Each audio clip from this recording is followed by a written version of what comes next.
স্বাগত খেলা যোগে আপনাদের সাথে আছি খালিদ জামিল। ওয়ানডে দলে সাকিবকে দরকার, 50 ওভার ফরম্যাটে এখনো কেউই মেটাতে পারছে না সাকিবের অভাব, এমনটাই মনে করেন সাবেক নির্বাচক ও কোচ হান্নান সরকার। সাকিবের ফিটনেস নিয়ে অনেকে চিন্তার কারণ মনে করলেও সেটাকে নিয়ে মোটেও চিন্তিত নন হান্নান। নাহিন বিন জসিম জানাচ্ছেন বিস্তারিত। আনঅফিশিয়ালি তাকে অফার করি, ঠিক আছে তাহলে। সাকিব আল হাসানকে বাংলাদেশের জার্সিতে ফেরাতে পাকিস্তানের বিপক্ষে প্রথম ওয়ানডেতে 11ই মার্চ মাঠে নামাতে বাংলাদেশ ক্রিকেট বোর্ড তাদের প্রাথমিক কাজ সেরে ফেলেছে। সাকিবের মামলার যে নথিপত্রগুলো রয়েছে সেই কাগজপত্র যুব এবং ক্রীড়া মন্ত্রণালয়ে পাঠানো হয়েছে। আমার কথা না, বিসিবির সম্মানিত পরিচালক আসিফ আকবর গণমাধ্যমে এই কথাটা বলেছেন। সো এখন আপাত দৃষ্টিতে যেটা মনে হচ্ছে বা বিসিবির পক্ষ থেকে বলা হচ্ছে, সাকিবকে ফেরানোর ব্যাপারে বিসিবির দিক থেকে যা করণীয় সেই করণীয়টা তারা শেষ করেছে। বল এখন সরকারের কোর্টে। সরকার যদি পুরো ব্যাপারটাকে আন্তরিকভাবে বিবেচনা করে, সত্যিই চায় সাকিব আল হাসান ফিরুক, পাকিস্তানের বিপক্ষে সিরিজেই ফিরুক, দ্রুততম সময়ে ফিরুক, 11 তারিখে ম্যাচ খেলুক, তাহলে সরকারের পক্ষ থেকেও সরকারের দিক থেকেও খুব দ্রুততম সময়েই কাজগুলো করতে হবে।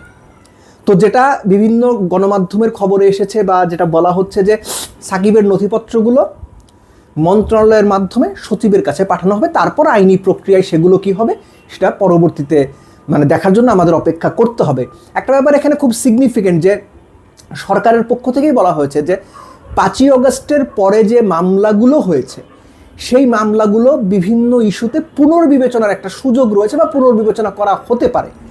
সো সাকিবের মামলা সেই ক্যাটাগরিতে ফেলা হবে কিনা আমি ঠিক জানি না, এটা আমরা সময়ের সঙ্গে সঙ্গে বুঝতে পারবো। কেননা এরই মধ্যে বিএনপির বা ক্ষমতাসীন দলের বিভিন্ন অংশ থেকে ওই মেসেজটা কিন্তু দেওয়া হয়েছে যে তাদের অনেকেই মনে করেন সাকিবের নামে যে মামলাগুলো ছিল সেই মামলাগুলো তারা অনেকেই সঠিক মনে করছেন না, কিংবা অনেকেই মনে করছেন যে সাকিব বাংলাদেশের জার্সিতে খেলা ডিজার্ভ করে বা তাকে ফেরানোটাও জরুরি।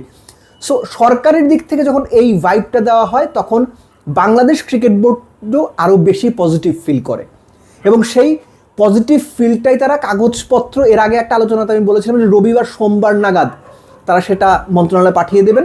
যতটুকু যারা যায় যে যুব এবং ক্রীড়া প্রতিমন্ত্রী আমিনুল হকের সঙ্গে বিভিন্ন ফেডারেশন কর্মকর্তা কিংবা ফেডারেশনের সংশ্লিষ্ট যারা আছেন তাদের যে বৈঠক হয়েছিল সেই বৈঠকেই বিসিবির ভাইস প্রেসিডেন্ট সাবেক ক্যাপ্টেন ফারুক আহমেদ এবং সিইও তারাই সেই ফাইলগুলো সেখানে দিয়েছেন। এবং যুব এবং ক্রীড়া প্রতিমন্ত্রী তিনি আলাদা করে সাকিবের সাথে কথা বলেননি, কিন্তু পুরো বিষয়টা তিনি নজরে রাখবেন কিংবা বিবেচনায় রাখবেন কিংবা একটা গুরুত্ব দিয়ে দেখবেন, এরকম একটা আভাস পাওয়া গেছে। সময় কিন্তু খুব বেশি নেই আইডিয়ালি। সব যদি ঠিক থাকে তাহলে সময়ের হিসাব আপনি যদি করেন, আমি যখন এই আলোচনাটা করছি সেই সময় থেকে হিসেব করলে কত 9-10 দিন বা সর্বোচ্চ 11 দিন সময় পাওয়া যাবে। এর মধ্যেই বাস্তবতা হচ্ছে, এর আগেও আলোচনাটাতে যে দর্শকরা কমেন্ট করেছিলেন বা যে আলোচনা হয় সেখানে অনেকেই বলেন যে সরকার চাইলে দ্রুততম সময়ে সম্ভব। Absolutely it is. যে সরকার কি মনে করছে, সরকার সাকিবকে এই মুহূর্তে দেশে ফেরাতে চায় কিনা, বাংলাদেশের জার্সিতে পাকিস্তানের বিপক্ষে ওয়ানডে সিরিজের প্রথম ওয়ানডে থেকেই মাঠে নামাতে চায় কিনা, নীতিগত সিদ্ধান্ত যদি তারা নিয়ে ফেলে তাহলে সাকিবকে ফেরানোর প্রক্রিয়াটা আসলে খুব বেশি জটিল হবার কথা না। কিন্তু তারপরও আইনের মারপ্যাচ, রাজনীতির মারপ্যাচ, সামাজিক মারপ্যাচ, অনেক বিষয় তো অনেক প্যাচ তো রয়েছে। সেই প্যাচ, সেই জটিলতা কাটিয়ে সাকিব আল হাসান আবারও বাংলাদেশের জার্সিতে ফিরবে। আবারও বলছি, এটা শুধু কামব্যাক না, বিশ্ব ক্রিকেটের ইতিহাসেই খুব সিগনিফিকেন্ট কিংবা সিগনেচার একটা কামব্যাক হয়ে থাকবে যদি সাকিব আল হাসান সত্যি সত্যি বাংলাদেশের সিরিজে বা বাংলাদেশের জার্সিকে আবারও মাঠে ফেরেন এবং সেটা দ্রুততম সময় যদি ফেরেন।